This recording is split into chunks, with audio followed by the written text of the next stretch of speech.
Hello friends, my name is Democles Rocha. I am an English learner and I record videos about what I learned during lessons that I have on Cambly. What you are about to watch is a video from when I was trying to tell a story to one of the Cambly tutors. If you are interested in having a lesson for free with a Cambly tutor, you can use my link in the description below. Let's get to the video.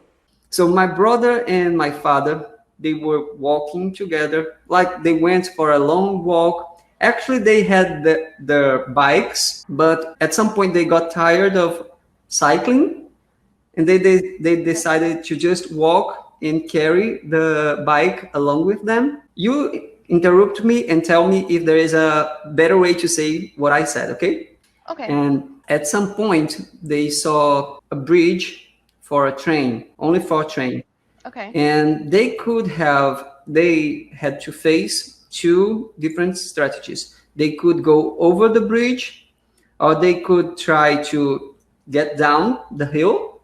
Okay. They had to choose between two different strategies. Going down the hill and what was the other one?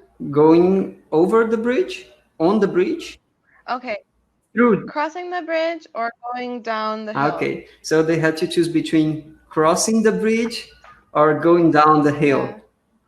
Yeah. And my father, he saw some people in the river down the hill. It was not a very deep river. They could go through the river, but he saw some people there and he was thinking maybe they were robbers or maybe they were there getting high.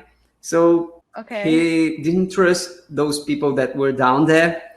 So they decided to cross the bridge. It was a bridge for trains only, but they went anyway. And you can probably guess what happened when they were crossing the bridge. The train came. Yes. No. Oh my God. And this is a true story. My father has told this story multiple times because it was a near-death situation. So the train was coming and they didn't realize the train was coming. They were talking, they couldn't hear the train, they couldn't see it. It was a long bridge, or at least long enough for them not to notice the train was coming. And what they did notice was when the people that were in the river, they started screaming, "The train is coming, the train is coming." That was when they realized the train was coming. And they were like in the middle of the bridge and they couldn't go back because the train was already on the bridge, and they were like in the half of the bridge.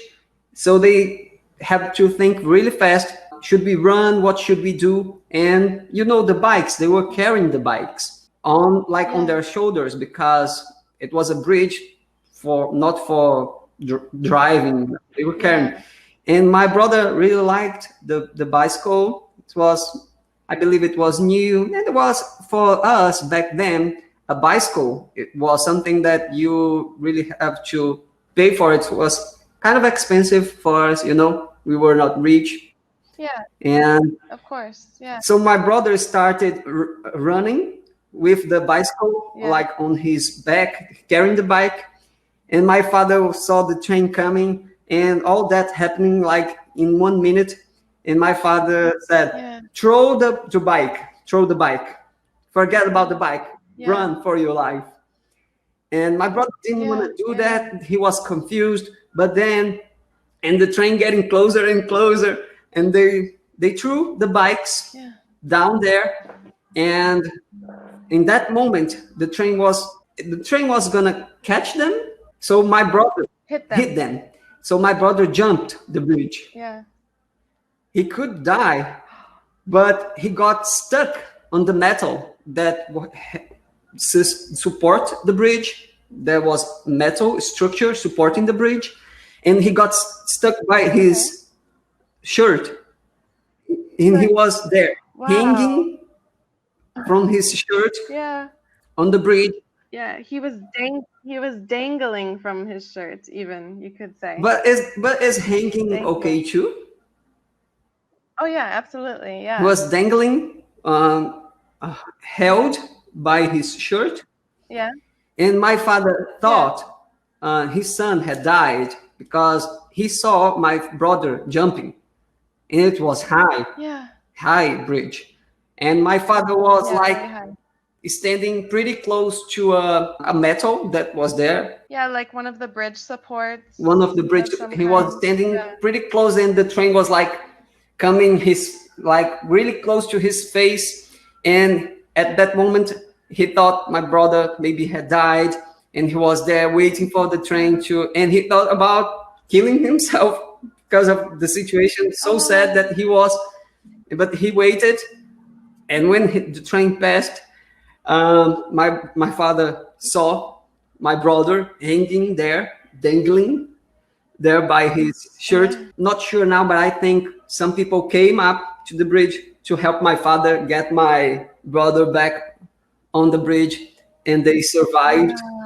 The bikes, they recuperated. Is that the word? Recuperated?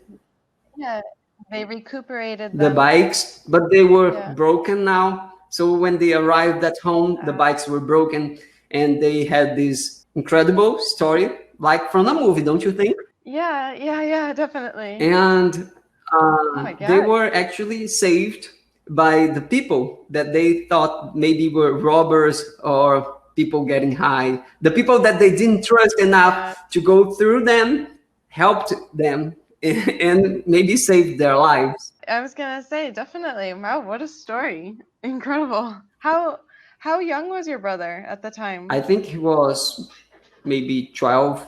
Wow. That's amazing. I've never heard of such a story like that. I'm glad to hear that you liked it. It's an interesting story. I mean, well, it's exciting for sure. And it's a good story also because everyone is okay, you know? Yes. So you can be entertained by the danger because nobody got hurt. Those stories, those things that happen in life, near-death situations, they hit you in a way that you never forget the stories. Were you ever in a near-death situation? I don't think so. No. I've been in a car accident once, which was pretty scary, but it wasn't like that bad. But I do think that it made me like really cautious. The experience after, like on the highway, for example, I go the speed limit. I go quite slow, if the speed limit is only 55, I cruise control and I go 55. And what about you? Were you ever involved in a near-death situation? If you were, leave a comment telling your story. I'm very curious to read about it. That's it for today. I hope you have a nice day. Bye.